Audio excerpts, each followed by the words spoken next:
What's up, everybody? Thanks as always for supporting the show. It would mean a lot to me if you would take a second to scroll down and hit that subscribe button to the Hoops Tonight YouTube channel, and then follow me on social media on TikTok, Instagram, and Twitter so you guys don't miss any of our content over the course of this season. All right, let's talk some basketball. Moving on to Pacers-Knicks. I want to start with the end of the game, and we'll work our way backwards. So 115. Really interesting sequence. So Brunson had been cooking Andrew Nembhard all night long, and we're going to get into more detail on that in a few minutes. But Jalen Brunson was isoing Andrew Nembhard kind of around the elbow on the right side of the floor. And Aaron Nesmith is guarding Dante DiVincenzo on the left wing. And he's kind of sitting down, digging down into the driving lane. Haliburton's guarding Josh Hart in the left corner. And Nesmith throws a double team at Brunson. And what I thought was really interesting is Haliburton did his windshield wiper rotation. He rotated at the same time as Nesmith, but DiVincenzo positioned himself about 5 feet behind the three-point line. It's like a deep three, one of those classic Ryan Anderson threes. You old Rockets fans will remember that. And as a result of that, Haliburton's closeout just didn't matter because he was so far away from the rim, and DiVincenzo just stuck the three-pointer. And again, the big thing there is Jalen Brunson was cooking Andrew Nembhard the entire game to draw that specific double team. So DiVincenzo hits a three. It's 115. We go down the other end. Siakam hits like a really tough driving layup over OG Anunoby. And OG defended it well, but Siakam's big advantage in this matchup is length. And he just kind of reached out and got that scoop shot extended outside of him and put it in off the glass. Really, really impressive shot. So now it's 118-117. Then the Pacers force a turnover with some pressure on Brunson, pressure in the backcourt that they got away with, and then pressure in the front court after a timeout. Brunson throws the ball off of Haliburton. It bounces back and hits Brunson. Now it's Pacers ball.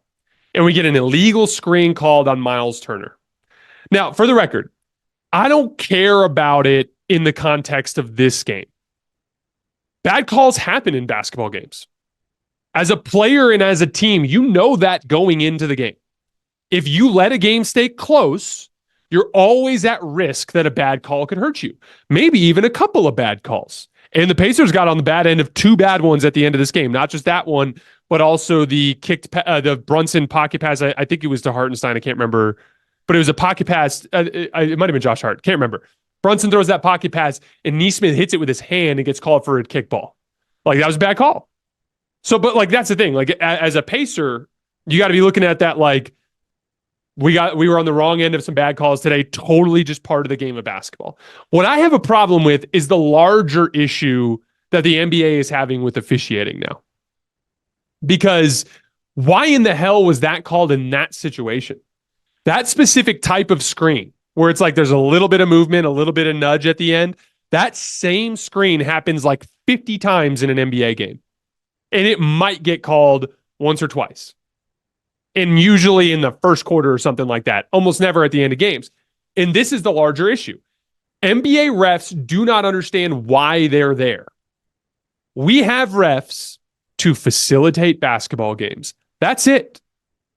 It's not about enforcing the rule book to the letter. That's not what this is about. The goal is for us to not even notice they're there. There is a lot of discretion in this job. And the discretion is, let the players decide the game, not the officials. And so what I have a problem with is when there's a call in a gray area and the ref defaults to blow the whistle. So for instance, if a ball screen's coming and you're the ref, you have to watch out for an illegal screen. You're right. And like, there have been times where the wrong end of this, what was the one? It was was it that Rockets team that the Jazz, it was in the late 90s. And I think it was John Stockton broke free for a three at the top of the key that won the series.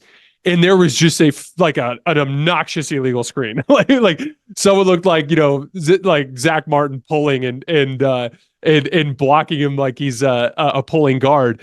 You have to call it if it's outrageous, if it's outside of that gray area. But what bothers me is inside of that gray area when refs default to blowing the whistle. It makes no sense to me.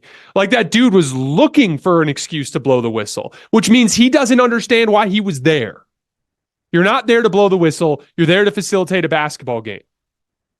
And I thought that was the Anthony Edwards tech is another example. All he did was walk over and stare. There have been a dozen more boisterous trash talking sessions or complaints just in the few games since then that went uncalled as technicals, which means that ref was just waiting for a reason. And we have to find a way to get that out of the game. There needs to be like an overhaul of the way that we train refs to help them understand that when things are in the gray area, we would prefer to watch the players determine the outcome. And that means not gifting a team a point over a stare down. And that means not calling every damn illegal screen, or you could call a carry on every possession. If you slow the game down and watch in slow motion, almost every ball handler puts their hand a little bit under the ball and the ball stops spinning. By the book, that's a carry. But somehow we have discretion there. And that was just so frustrating because that was such an entertaining basketball game. Back and forth. Pacers are playing really well. Brunson hits a bunch of big shots late. You're in this dogfight. And all of a sudden, you get this amazing Siakam layup and this big-time defensive play from the Pacers to get the ball back, and they don't even get a shot because of a really iffy illegal screen. I had a huge problem with that call. But let's get back to the game at large.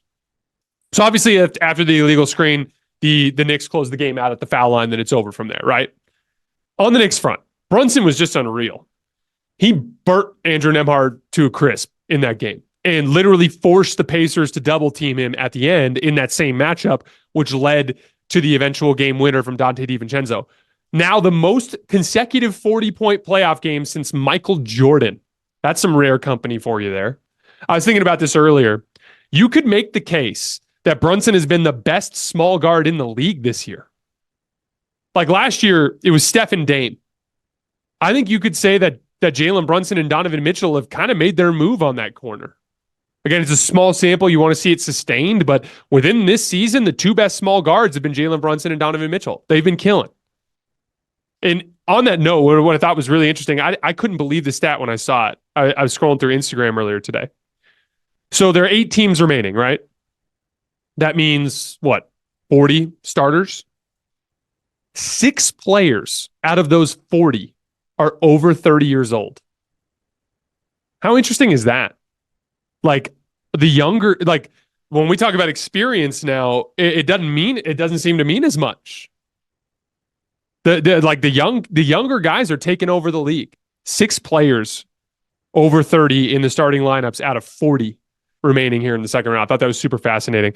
Donte DiVincenzo and Josh Hart, bunch of timely scoring, that huge and one late from Josh Hart. Got a couple of big offensive rebounds too. Donte DiVincenzo, not just that 3, really lively as a shot creator all night. The starting lineup, just the starters for the Knicks, scored 118 points. And then one of the big things that I wanted to shout out, I thought Donte DiVincenzo did an unbelievable job on Tyrese Haliburton.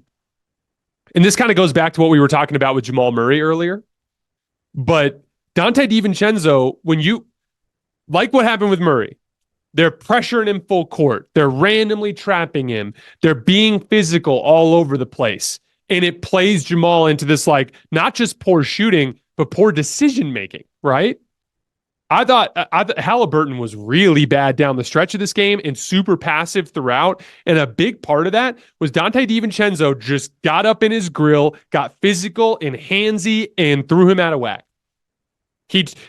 What was I talking about in the Nuggets series? Like, oh, they were trying to force pocket passes that weren't there. They weren't seeing help defenders that were there. What happened with Haliburton at the end of this game? There was that random pocket pass that he tried to force when nothing was open. It was a turnover. There was the play where he was driving along the right side, and OG Anunoby was guarding the strong side corner, and Haliburton just didn't even see him, and OG went in and swiped the ball free. I think that was the play where he went down the other end and got the dunk. There was like a play where he came off a ball screen and picked up his dribble for no reason, and then threw like this crazy lob back across the court to Miles Turner. And I'm like, whoa, like he's losing his focus and decision-making now.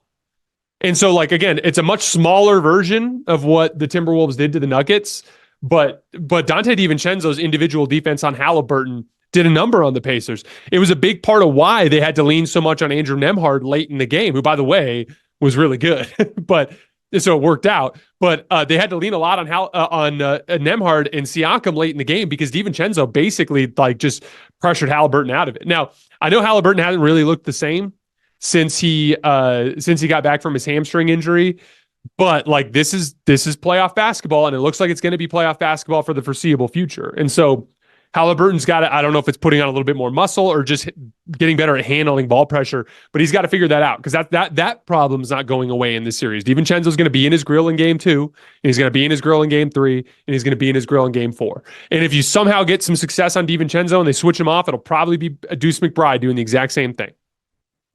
On the Pacers front, I was really, really surprised with the matchups that Indiana went with. I talked about before the series, I thought Nesmith should guard Brunson and that they should put Nembhard on DiVincenzo and then put a Haliburton on Josh Hart.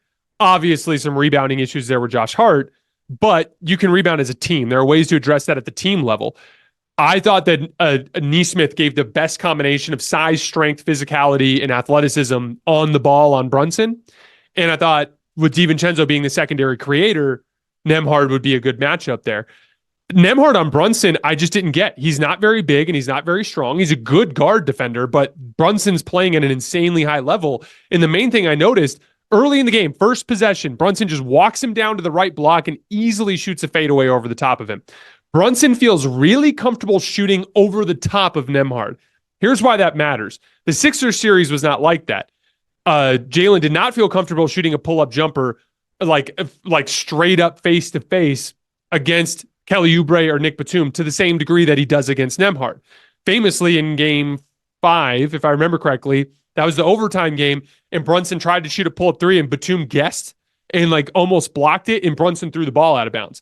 Because length is something that bothers pull-up shots when you're face-to-face, right? So what Brunson did against the Sixers is he found soft spots in pick and roll. He'd get Batum or Oubre into trail position on a ball screen and try to get some separation in the ball screen, and then he'd hit something in the middle before he got to Embiid. Very different type of shot making, which, by the way, is why I talked about in this series, the Pacers putting more of like I talked about after the Sixers series too, just more of like a Bruce Brown archetype, like a low center of gravity, bigger, stronger guard that can flatten out some of Brunson's drives. The problem is when he's too small, like Nembhard, he can just too easily shoot over the top. And so didn't like that matchup.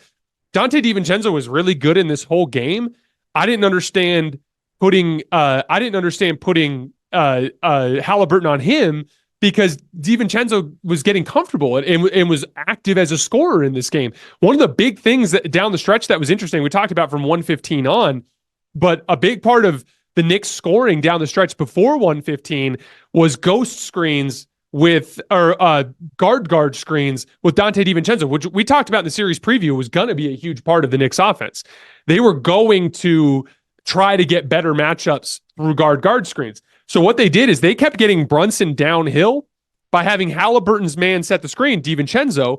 Haliburton would hedge, but Haliburton was doing a bad job of hedging. Like again, your one job on the hedge is to cut off the drive. But Haliburton was bailing on the hedge and kind of even getting in the way of Nembhard.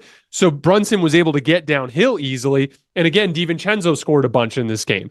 And so like you want to hedge and recover on a guy that's not a good movement shooter. And so that's where it makes more sense for me to, in my opinion, to put him on Josh Hart. Now, of course, if you put him on Josh Hart, you're going to open up some issues on the glass. But again, Josh Hart was doing damage on the glass anyway. That's a team concept. You have to rebound as a team, right? So a big adjustment that I'm expecting from Indiana, either expecting in game 2 or hoping for in game 2, I would move Nesmith over to Brunson so that you have a bigger, stronger, taller athlete that can at least bother Brunson's over-the-top shooting, right? Then I would put Nembhard on DiVincenzo. So if they run guard screens with DiVincenzo, you can just switch at that point at least. Or you could try to fight through, or if you hedge and recover, it's a better athlete guard who can do a better job of hedging and recovering out to DiVincenzo. And then if you try to bring Josh Hart into those screens, and you have Josh Hart screen and you have Haliburton hedge, you don't have to worry about the movement shooting aspect that DiVincenzo brings to the table. So I'd like to see the Pacers kind of mix up all their matchups in game 2, but I guess we'll see. But I want to shout out a couple guys for the Pacers, though. I thought Aaron Nesmith was awesome with his slashing, especially late in the game. That dunk that he had on Mitchell Robinson was disgusting. That was a really, really good playoff dunk. Andrew Nembhard's shot creation late had a couple of big-time driving layups that were really high-level plays, had a short little pull-up jumper, too. It was big time that he stepped up the way he did because Haliburton was struggling so much. And then Pascal Siakam. Again, he's got one of the toughest defensive matchups in the series because OG is kind of constructed to make him shoot over the top or at least around him to the sides. And Siakam just had a couple of really big shots. He had that short pull-up jumper, the step back late, and then he had that big scoop layup that got it down to 118, 117. So going to be a really good series. I'd like to see the Pacers mix up the matchups. Haliburton has to be better, just in general, regardless of circumstance. Tyrese Haliburton, you're the leader of this team. You have to find a way to be more impactful offensively. And again, handling that ball pressure is going to be key. But this is going to be a really fun series. I think you saw some of the advantages that the Pacers have. TJ McConnell was unbelievable. TJ McConnell's dribble penetration is just like one of those things that I think is like a lot of people in the league don't even realize. Like TJ is literally one of the very best guards in the league at just beating people off the dribble. I was watching him tonight, just like cleanly toasting, guys like Dante DiVincenzo and Deuce McBride off the dribble and getting into the lane relatively easily. He's added that, that little mid-range pull-up jump shot. He's a very good passer as well.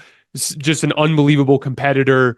Big time night from TJ McConnell. But again, shout out to the Knicks. Shout out to Jalen Brunson. Playing at the highest 4-game stretch as a scorer since Michael Jordan. Going to be a fun series.